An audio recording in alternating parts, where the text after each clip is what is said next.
اچھا، ایک کمیونٹی آخر بنتی کیسے ہے؟ صرف کچھ لوگوں کا ایک جگہ اکٹھا ہو جانا کافی تو نہیں ہوتا۔ اس کے لیے مشترکہ قدروں اور اصولوں کی ضرورت پڑتی ہے۔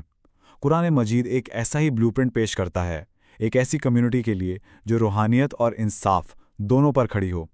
آج ہم اسی بلو پرنٹ کے دوسرے حصے میں غوطہ لگائیں گے اور دیکھیں گے کہ یہ کن اصولوں پر روشنی ڈالتا ہے۔ یہاں یہ بتانا ضروری ہے کہ آج ہم جن نکات پر بات کر رہے ہیں ان کا ماخذ ہے مولانا محمد الیاس گھمن صاحب کی کتاب خلاصۃ القرآن پارہ 02۔ تو آج ہم کیا کیا دیکھنے والے ہیں؟ سب سے پہلے ایک نئی روحانی سمت، پھر عبادت کے ستون، اس کے بعد ایک انصاف پسند معاشرے کے قوانین، پھر ہم دیکھیں گے کہ خاندانی زندگی کے لیے کیا رہنمائی ہے، اور آخر میں بات ہوگی ایمان پر ثابت قدمی کی۔ چلیں اپنے پہلے موضوع کی طرف بڑھتے ہیں۔ دیکھیے، ہر کمیونٹی کی ایک اپنی پہچان ہوتی ہے، اور یہ پہچان اکثر کسی ایک بہت بڑے علامتی قدم سے بنتی ہے، ایک ایسا قدم جو اسے باقی سب سے ممتاز کر دیتا ہے۔ ایک لمحے کے لیے سوچئے کہ ایک کمیونٹی کی سب سے مقدس عبادت جو وہ جانے کب سے کرتے آ رہے ہیں، اچانک اوور نائٹ بدل دی جائے۔ آخر ایسا کیوں ہوگا؟ تو ابتدائی مسلم کمیونٹی کے لیے یہ بہت بڑی تبدیلی تھی، قبلے کی تبدیلی، یعنی نماز کی سمت یروشلم سے بدل کر مکہ میں کعبہ کی طرف ہو گئی۔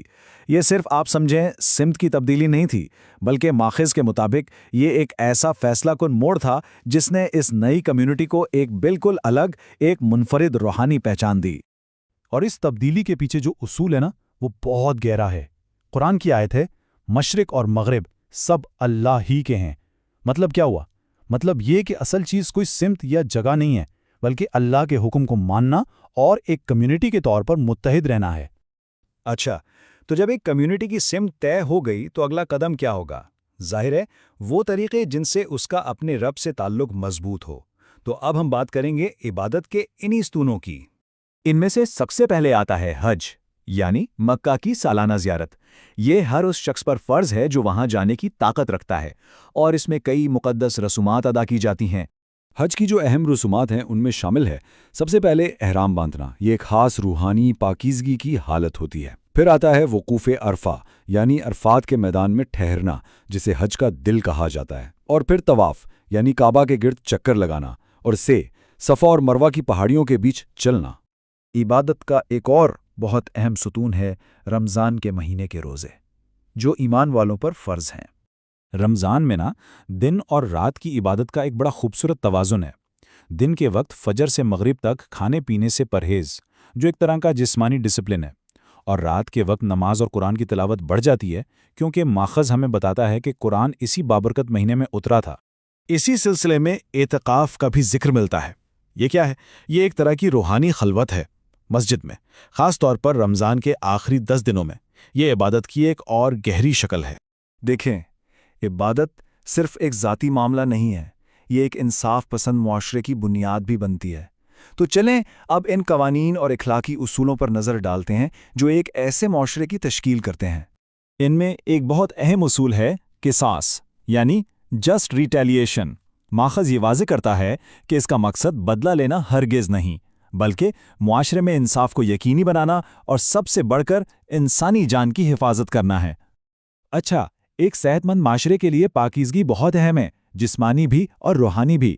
اسی لیے کھانے پینے کی کچھ چیزوں پر پابندی ہے، جیسے کہ مردار جانور، بہتا ہوا خون، سور کا گوشت، اور کوئی بھی ایسی چیز جسے اللہ کے علاوہ کسی اور کے نام پر ذبح کیا گیا ہو۔ اسی طرح وصیت یعنی ول بنانے کی اہمیت بھی بتائی گئی ہے۔ کیوں؟ تاکہ کسی کے جانے کے بعد اس کی دولت اس کے والدین اور رشتہ داروں میں انصاف کے ساتھ تقسیم ہو سکے۔ دیکھیں، ایک مضبوط معاشرہ مضبوط خاندانوں سے ہی تو بنتا ہے۔ اسی لیے سماجی قوانین کے ساتھ ساتھ خاندانی زندگی کے لیے بھی بڑی تفصیلی گائیڈنس دی گئی ہے، کیونکہ خاندان ہی تو معاشرے کا دل ہے۔ ماخذ میں طلاق کے اصول بھی تفصیل سے ملتے ہیں۔ پہلی اور دوسری طلاق کے بعد رجوع کی گنجائش ہوتی ہے، یعنی صلح ہو سکتی ہے یا اچھے طریقے سے علیحدگی، لیکن تیسری طلاق کو حتمی سمجھا جاتا ہے۔ اس کے بعد دوبارہ ایک ساتھ رہنے کی کوئی گنجائش نہیں ہوتی جب تک کہ ایک خاص شرعی طریقہ کار پورا نہ ہو۔ خاندانی رہنمائی میں ایک اور اہم بات بچوں کی پرورش ہے۔ ماخذ اس بات پر بہت زور دیتا ہے کہ مائیں اپنے بچوں کو پورے 2 سال دودھ پلائیں۔ یہ بات ماں اور بچے دونوں کی صحت اور ان کے باہمی تعلق کے لیے بہت اہم ہے۔ اسی طرح بیوہ کے لیے عدت کا بھی حکم ہے۔ یہ کیا ہے؟ یہ 4 مہینے اور 10 دن کا ایک ویٹنگ پیریڈ ہے جس سے پہلے وہ دوبارہ شادی نہیں کر سکتی۔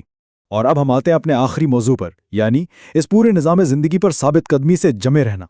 اس بات کی اہمیت کا اندازہ ماخذ کی اس آیت سے لگایا جا سکتا ہے جس میں کہا گیا ہے کہ وہ لوگ جو اپنے ایمان سے پھر جائیں اور کفر کی حالت میں مریں، ان کے کیے ہوئے سارے اعمال دنیا اور آخرت دونوں میں بیکار ہو جاتے ہیں۔ یہ سب جاننے کے بعد آخر میں ایک سوال ذہن میں آتا ہے کہ ایک کمیونٹی کی تعمیر کا یہ 1400 سال پرانا بلو پرنٹ آج ہماری زندگیوں کو کس طرح سے روشنی دے سکتا ہے؟ آج کا ہمارا یہ تجزیہ مولانا محمد الیاس گھمن صاحب کی کتاب خلاصۃ القرآن پارہ 2 پر مبنی تھا۔ اسے امت 360 ٹیم نے تیار کیا ہے۔